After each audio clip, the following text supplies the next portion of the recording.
घरात आनंदी राहण्यासाठी 11 टिप्स. जर तुम्हाला घरी आनंद मिळत नसेल आणि तुम्ही नेहमीच तणावात असाल तर आजपासून हे काम सुरू करा. प्रत्येकाला आपल्या आयुष्यात विकास, समृद्धी आणि आरोग्य हवे असते. तथापि आपल्या सर्व प्रयत्नांना न जुमानता कधीकधी आपल्याला दुःख आणि संकटांना तोंड द्यावे लागते. याचे कारण कधीकधी घरातील वस्तू असू शकते. वास्तुशास्त्रानुसार घरात ठेवलेल्या वस्तूची जागा बदलून तुम्हाला फायदा होऊ शकतो. घरात आणि तुमच्या आयुष्यात सकारात्मकता आणण्यासाठी वास्तुशास्त्र खूप महत्त्वाचे आहे. घरात सुख आणि समृद्धीसाठी कोणते वास्तुशास्त्र टिप्स अवलंबले पाहिजे हे जाणून घेऊया. पण त्याआधी जर तुम्ही चॅनलवर नवीन असाल तर चॅनलला सबस्क्राईब करा आणि व्हिडिओला लाईक करा आणि कमेंट बॉक्समध्ये जय लक्ष्मी माता नक्की लिहा. गुरुवारी घरात कोणतीही पिवळी वस्तू घालायला सुरुवात करा. गुरुवारी घरात कोणतीही पिवळी वस्तू घालायला सुरुवात करा आणि पिवळे फळे खा आणि हिरव्या रंगाच्या वस्तूपासून दूर राहा. बुधवारी तुम्ही हिरव्या रंगाचे पदार्थ खावेत पण पिवळ्या रंगाच्या पदार्थापासून दूर राहावे. असे केल्याने घरात सुख, शांती आणि समृद्धी वाढते, आनंद येतो आणि समस्या दूर होतात. 2. वास्तुशास्त्रानुसार सकाळी उठल्यावर तुम्ही सर्वात आधी तुमचा मुख्य दरवाजा स्वच्छ आणि सजवावा. यामुळे देवी लक्ष्मीचा आशीर्वाद व्यक्तीवर नेहमीच राहतो आणि घरात सुख, समृद्धी येते. याच्या सोबत घरात सकारात्मक ऊर्जा प्रवेश देखील करते. 3. वास्तुशास्त्रानुसार घराचा मुख्य दरवाजा हा ऊर्जेचा स्रोत मानला जातो. असे मानले जाते म्हणून घरात सकारात्मक ऊर्जा आणण्यासाठी मुख्य दरवाजावर पीठ किंवा रंगाची छोटी रांगोळी काढा. यामुळे देवी लक्ष्मी घरात येते आणि सकारात्मक ऊर्जा देखील घरात प्रवेश करते. जर तुम्ही सकाळी लवकर उठून रांगोळी काढू शकत नसाल तर तुमच्या घराच्या प्रवेशद्वारावर सिंदूर किंवा कुंकू लावून ओम आणि शुभ लाभ लिहा. यामुळे तुमच्या घरात कधीही कोणताही आजार प्रवेश करणार नाही आणि नकारात्मक ऊर्जा देखील तुमच्या घरातून निघून जाईल.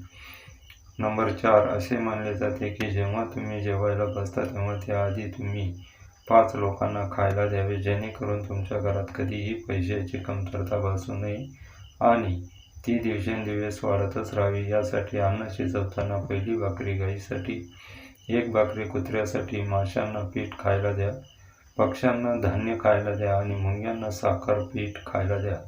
जर तुम्ही हे करू शकत नसाल तर निश्चितच किमान 1 तरी खायला द्या. जेव्हा जेव्हा संधी मिळेल तेव्हा या 5 पैकी 1 नक्कीच खायला द्या. याशिवाय असे म्हटले जाते की घराच्या प्रवेशद्वाराजवळ तुळशी आणि चमेलीची झाडे लावल्याने घरात संपत्ती येते आणि सकाळी उठल्यानंतर व्यक्तीने ही झाडे अवश्य पाहावीत.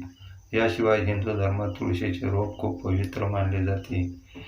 ही वनस्पती बहुतेक हिंदू घरांमध्ये आढळते. या वनस्पतीची दररोज पूजा केली जाते.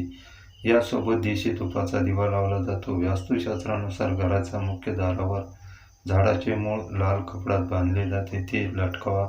यामुळे घरात नकारात्मक ऊर्जा प्रवेश करणार नाही आणि कुटुंबातील सदस्यांना धनाची देवी माता लक्ष्मीचा आशीर्वाद मिळेल. याशिवाय घरातील वास्तुदोष दूर होतील.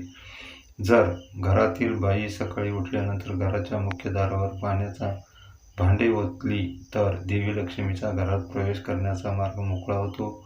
जर तुम्हाला घरात सुख, शांती हवी असेल तर प्रत्येक अमावस्येच्या दिवशी घर पूर्णपणे स्वच्छ करा आणि घरात निरुपयोगी वस्तू ठेवू नका. कच्ची लस्सी शिंपडा आणि 5 अगरबत्ती पेटवा. जर तुम्हाला घरात शांती आणि आनंद हवा असेल तर आनंद टिकून ठेवण्यासाठी सकाळी आणि संध्याकाळी प्रार्थना कक्षात आणि मुख्य प्रवेशद्वाराजवळ दिवा लावा. सकाळी आणि संध्याकाळी घरी मंदिरात पूजा करा.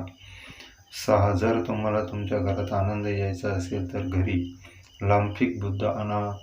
लांफिक बुद्ध ही आनंद आणि समृद्धीचे प्रतीक मानले जाते. वास्तुशास्त्रानुसार लांफिक बुद्ध घरात ठेवल्याने सुख, शांती मिळेल आणि कुटुंबातील सदस्यांना आर्थिक संकटांना सामना करावा लागणार नाही. याशिवाय जर तुम्ही तुमच्या बेडरूममध्ये बुडत्या जहाजाचे, महाभारत युद्धाचे किंवा हिंसक प्राण्याचे किंवा पक्ष्याचे चित्र ठेवले असेल तर ते सुख आणि समृद्धीचे कारण बनेल. वैवाहिक जीवनात तणाव निर्माण होऊ शकतो म्हणून आजच हे दूर करा.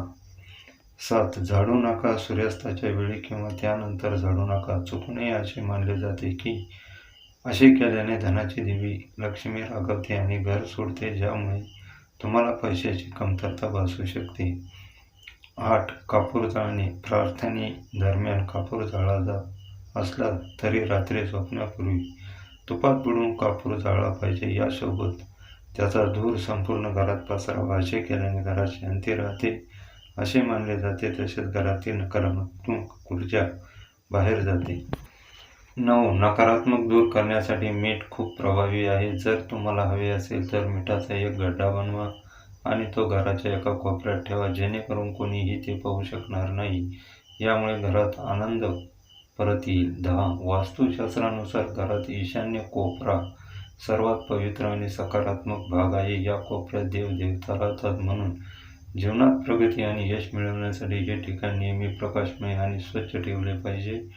या ठिकाणी पूजास्थळ बनवणे खूपच शुभ आहे. 11 आहे. वास्तुशास्त्रात अनावश्यक पाणी टपकणे हे पैशाचे नुकसान दर्शवते. वास्तुशास्त्रानुसार नळ किंवा टाक्यामधून पाणी टपकणे शुभ मानले जात नाही. ज्या घरात नळातून पाणी टपकते ती सुख आणि समृद्धी जास्त काळ टिकत नाही. घरात सुख, समृद्धी आणि शांती राहावी म्हणून हा दोष त्वरित दूर करावा. ज्योतिषशास्त्रानुसार अनेक ग्रह शुभ परिणाम देतात. त्यापैकी गुरु ग्रहाला सुख, समृद्धी आणि समृद्धीचे कारक मानले जाते. जीवनात गुरु ग्रह बळकट करण्यासाठी पुसण्याच्या पाण्यात थोडेसे मीठ, हळद मिसळा आणि या उपायाने फरची पुसून टाका. जीवनात प्रगती शक्यता नेहमीच वाढते. 12. दररोज देवाची पूजा करावी आणि घरी अगरबत्ती आणि दिवे लावावेत. यामुळे घरातील वातावरण सकारात्मक राहते. पूजा करताना नेहमी पूर्व आणि उत्तर दिशेला तोंड करून करावे. संध्याकाळी घराचा प्रत्येक कोपरा पेटवला पाहिजे, कारण अंधार हा नकारात्मक आणि वाईट शक्तीचा घटक मानला जातो. 13. असे मानले जाते की घरी अन्न शिजवल्यानंतर प्रथम ते देवाला अर्पण करावे, जेणेकरून घरात अन्न आणि पैशाची कमतरता भासू नये. म्हणून सर्वप्रथम देवाला अन्न न खाता अर्पण करा आणि स्वयंपाकघरात असे कोणतेही अन्न शिल्लक राहणार नाही याची खात्री करा, ज्यामुळे देवी लक्ष्मीला त्रास होऊ शकेल आणि तिचा राग तुमच्यावर येऊ शकेल. 14. हिंदू धर्मात दान करणे महत्त्वाचे मानले जाते, जेणेकरून तुम्हाला काही पुण्य आणि आशीर्वाद मिळतील. म्हणून दान करणे देखील शुभ मानले जाते आणि जेव्हा तुम्ही भुकेल्या व्यक्तीला दान देता तेव्हा ते अधिक महत्त्वाचे होते. ते तुम्हाला पुण्य देते आणि जर तुम्ही सूक्ष्म असाल तर ब्राह्मण आणि गरीब लोकांना अन्न किंवा अन्नदान द्या, जेणेकरून पुण्य अदृश्य दोषांचा नाश करेल आणि कुटुंबाचे रक्षण करेल. हे दान तुम्हाला संकटातून वाचवते. याचा फायदा तुम्हालाच नाही तर तुमच्या भावी पिढींनाही होईल. 15. जर घरातील कोणतेही मशीन किंवा उपकरण खराब असेल तर ते लवकर दुरुस्त करा किंवा बदला. घरात सदोष यंत्रणे किंवा उपकरणे रद्दी म्हणून ठेवू नका. उपकरणांमुळे घरात नकारात्मकता वाढते, ज्यामुळे घरात मानसिक ताण, आजार आणि त्रास वाढतात. घराच्या उत्तर किंवा आग्नेय दिशेला करंजे ठेवा. असे मानले जाते की या उपायाने घरात सुख, शांती, समृद्धी येते. 16. बरेच लोक जेवताना, पैशाचा व्यवहार करताना पैशाच्या व्यवहाराशी संबंधित अशा सवयी ताबडतोब सोडून द्या, अन्यथा देवी लक्ष्मी तुमच्यावर रागू शकते. पैशाचे व्यवहार 5ही बोटांनी करावेत, यामुळे तुमची आर्थिक प्रगती होण्यास मदत होते. 17. सकाळी उठताच आपण आपले तळवे पाहिले पाहिजे. आपले तळवे पाहणे चांगले मानले जाते. असे केल्याने सकारात्मक ऊर्जा मिळते. आपण आपले कर्म फक्त आपल्याच हाताने बोटांनी करतो. शास्त्रानुसार देव तळहातामध्ये राहतो, म्हणूनच सकाळी तुमचे तळहात पहा. 18. सकाळी लवकर पक्ष्यांचा आवाज ऐकणे खूप शुभ मानले जाते. तसेच जर तुम्हाला तो पक्षी दिसला तर केकवर आयसिंग आहे, याचा अर्थ असा की माता लक्ष्मी स्वतः तुमच्या घरी आली आहे. याचा अर्थ असा की आजचा दिवस तुमच्यासाठी खूप चांगला आहे. यश तुमचे पायात चुंबन घेईल. 19. सकाळी उठल्याबरोबर तुम्ही तुमच्या आईला भेटायला जावे. आईचे आशीर्वाद सर्वात महत्त्वाचे आहेत, म्हणून जर तुम्ही सकाळी उठून तुमच्या आईला भेटायला गेलात तर तुम्हाला प्रत्येक कामात यश मिळते. याशिवाय जर तुम्हाला जागे होताच मंदिरात घंटेचा आवाज ऐकू आला तर ते खूप शुभ मानले जाते. याचा अर्थ असा की तुमचा दिवस खूप शुभ राहील, तुम्हाला प्रत्येक कामात यश मिळेल आणि निकाल तुमच्या बाजूने लागतील. 20. ज्योतिषाच्या मते ग्रह त्रासापासून मुक्ती मिळवण्यासाठी तुमच्या घरात पांढऱ्या चंदनाची मूर्ती ठेवा. यामुळे कुटुंबातील सदस्यांमधील तणाव कमी होईल आणि परस्पर विश्वास वाढेल. जर चंदनाची मूर्ती ठेवणे शक्य नसेल तर घरी कदम झाडाची एक छोटीशी फांदी ठेवा. यामुळे घरात शांती आणि आनंद राहील. याशिवाय घरातील त्रास दूर करण्यासाठी मंगळवारी हनुमानजीच्या मंदिरात पंचमुखी दिवा लावा. यानंतर तुमच्या घरात हनुमानजींना समोर अष्टगंधीचा प्रकाश टाका आणि त्याचा सुगंध संपूर्ण घरात पसरवा. असे केल्याने घरातील नकारात्मक ऊर्जा निघून जाईल, सकारात्मक ऊर्जा वाढेल. यामुळे घरात आनंद, शांती येईल. ही सर्व माहिती सार्वजनिक हित लक्षात घेऊन दिली जात आहे. तुमची श्रद्धा आणि श्रद्धेवर ज्योतिषशास्त्र आणि धर्माचे उपाय आणि सल्ला वापरून पहा. तर मित्रांनो, व्हिडिओ कसा वाटला कमेंट बॉक्समध्ये नक्की सांगा. व्हिडिओ आवडला तर व्हिडिओला एक लाईक नक्की करा आणि चॅनलवर नवीन असाल तर चॅनलला सबस्क्राईब करा आणि हा व्हिडिओ आपल्या मित्रांसोबत शेअर करा. धन्यवाद.